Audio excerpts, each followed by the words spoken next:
सोचो ऐसा किंग और एम्परर जिसके पास सब कुछ था, and even in the time of 121 AD उसके पास पैसा थी, पावर था, राज्य था उसको खुद का, उसके पास सब कुछ था। बट उसकी फिर भी सबसे बड़ी लड़ाई उसके खुद के साथ साथ थी, उसके खुद के मन के साथ थी, है ना।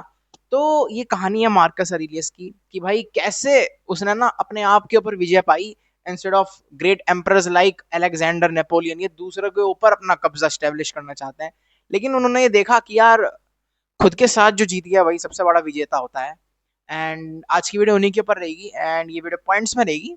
आप लोगों के लिए इजी होगा उन पॉइंट्स की वजह से, है ना। आपको जो पॉइंट देखना है देख लीजिए, एंड फिर बिना किसी देरी के चलो वीडियो को स्टार्ट करते हैं। अच्छा, सबसे पहली चीज अगेन इंट्रोडक्शन से रहेगी कि वो थे कौन। अच्छा, सबसे पहली बात, वो थे एक एम्परर 121 एडी में, रोम के एम्परर थे वो। एंड वो उस टाइम के 5 जो बड़े एम्परर्स थे उनमें से एक थे वो। लेकिन उनका पता है क्या सीन था, उनके साथ ऐसा हो रखा था कि भाई जैसे बड़े बड़े एम्प्रेस को तो पावर करप्ट कर देती है, लेकिन उनके साथ उल्टा था। पावर ने उनको और हौसला दिया एंड उनकी फिलोसॉफी को चैलेंज करा। सो इसलिए उनका ध्यान वहां से हट गया एंड उनकी जो मेन रुचि थी वो फिलोसॉफी के अंदर रह गई। ये नहीं कि पावर में नहीं थी, लेकिन उनका जो मेन मुद्दा था वो फिलोसॉफी के अंदर, या कह लो खुद के साथ ज्यादा रह गया था। एंड वो उन गिने चुने एम्पर्स में से एक है जो है ना भाई खुद के ऊपर विजय पाते हैं, न कि emperors like Alexander, Napoleon, Genghis Khan, ये दूसरों के ऊपर है ना विजय पाना चाहते हैं। तो सबसे पहले तो ये पॉइंट होगा कि भाई वो थे कौन। वो एम्पर थे 121 एडी में, एंड वो उस टाइम के 5 बड़े एम्पर्स में से एक थे। अच्छा, अब दूसरा मेन पॉइंट, तो उनकी मेन फिलोसॉफी क्या थी। देखो, उनकी मेन फिलोसॉफी थी स्टोइसिज्म की। अच्छा, अब लोग इस वाली फिलोसॉफी को ना बहुत ज्यादा मिस इंटरप्रेट करते हैं। जैसे वो कहते हैं कि भाई अपने इमोशंस के ऊपर काबू पाओ। नहीं यार, ऐसा नहीं है।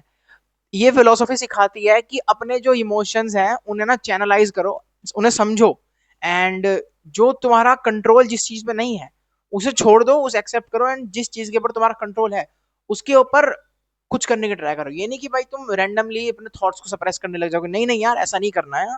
फिलोसॉफी ये नहीं सिखाती कि भाई अपने है ना इमोशंस को सप्रेस करना है, बिकॉज अगर इमोशंस को तुम सप्रेस करोगे फिर तुम इंसान थोड़ी ना, फिर तो भाई तुम रोबोट बन जाओगे। एंड दूसरा ये है कि तुम नहीं कर सकते सप्रेस।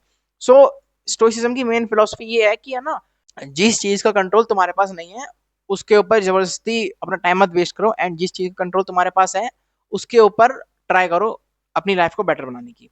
अच्छा, अब तीसरा पॉइंट है मेडिटेशन को लेकर के। अब मैं उनको इस चीज से इसलिए जोड़ रहा हूँ बिकॉज उनकी एक डायरी थी जिसके अंदर वो है ना अपने ऐसे अच्छे अच्छे कोटेशंस लिखते थे। For example, you have control over your mind not outside events. मतलब उनके कहने का है कि जो तुम्हारा कंट्रोल है बाहर के इवेंट्स पे नहीं है। सो इंस्टेड ऑफ कि भाई मैं तो ना दुनिया को बदलूंगा, ये वो लोग सोचते हैं ना, क्योंकि पहले मैं भी ये सोचता था कि भाई मैं तो दुनिया को बदलूंगा यार, मैं क्यों बदलू अपने आपको। नहीं यार, तुम्हारे ऊपर जिसका कंट्रोल है वो तुम खुद ही हो। सिंपल भाषा में, तुम्हारा जो कंट्रोल है वो तुम्हारा खुद के ऊपर ही है। सो बाहर की छोड़ो, अपने आप को बेटर बनाओ एंड आपकी लाइफ बेटर हो जाएगी। सो ये तीसरा पॉइंट था। अच्छा, फोर्थ पॉइंट ये है कि क्या भाई मार्कस खुद परफेक्ट था।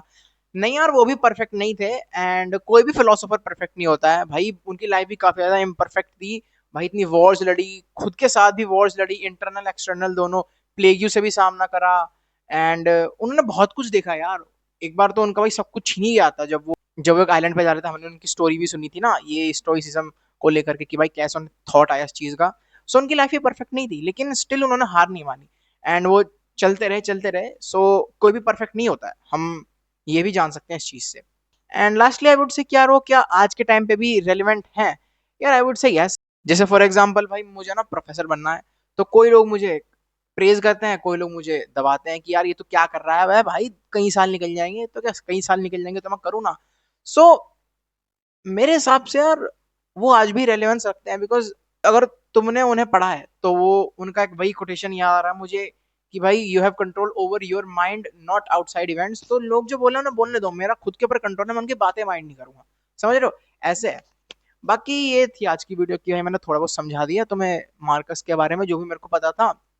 काफी अच्छे फिलोसफर है मेरे हिसाब से, and he was the one who brought the school of thought in philosophy called stoicism into limelight.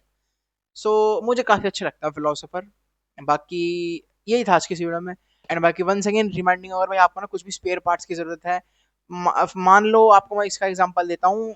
एक तो कोलर जो बेचता है, एंड मित्सुबिशी एंड वोल्वो, इन सब के स्पेयर पार्ट्स हैं। बाकी अगर आपको ना कुछ ज्यादा ही डीप में जानकारी लेनी है तो मैं पिंड कमेंट में वेबसाइट का लिंक दे दूंगा, उस पर सब कुछ मेंशन है। उस पर एक कॉन्टैक्ट मेल भी है एंड फ़ोन नंबर भी है। आप लोग अगर उनसे कुछ पूछना है तो आप डायरेक्टली वहाँ पे भी जा करके उनसे बात कर सकते हैं। बाकी वेबसाइट पे सब कुछ मेंशन है कि हम भाई कैसे-कैसे क्या सेल करते हैं।